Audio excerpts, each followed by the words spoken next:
Caesarean section is the most commonly performed operation in the world, with 1 in 4 women now undergoing the delivery procedure. For those with risk factors such as high body mass index, diabetes, or women who have had previous caesarean sections, the risk of post-surgical complication increases significantly. Meet mum of 3, Laura, who suffered with post-surgical infections following her first 2 caesareans. I think the toughest thing with the dressings, particularly for my second caesarean, was the fact that it got infected. I can't remember the exact timescale, it was in the first 2 weeks that I got quite a nasty infection, and at which point I needed to go back to the GP surgery. I think it was every other day to get the dressing changed. A recovery from an infection when you've got 2 small children is pretty hard work. It's sore.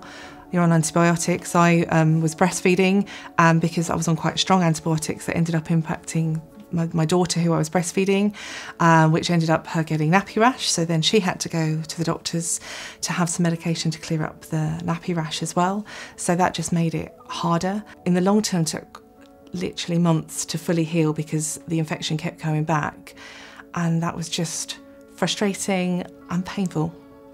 When I was pregnant with my 3rd child, Beau, I heard about PICO from a friend who lives just up the road actually, and she had her baby a couple of months before me, and she mentioned this dressing that she had that neither of us had heard about before. So I decided when I went in for my pre-op for my caesarean, because it was an elective caesarean, to have a chat with my surgeon about it after the infections that I'd had with ARIA, to see if it might be an option for me.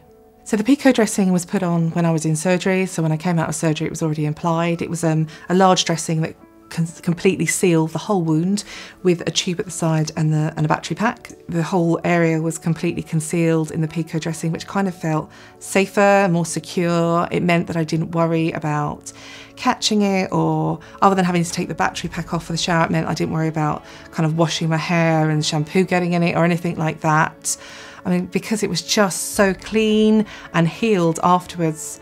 Again, I'm not going to pretend I was back in my normal jeans, but I was just back to wearing clothes that I wanted to, and I just didn't have to think about, that's going to hurt, that's going to irritate it, oh, I've got to have the dressing changed, and it just made life simpler and less painful. The biggest thing was that I got absolutely no infections whatsoever, so I didn't have to go backwards and forwards to the GP surgery, and I just healed. If people can have a dressing that helps them heal better, stops them going back to the GP practice for more appointments, then that can only be a good thing.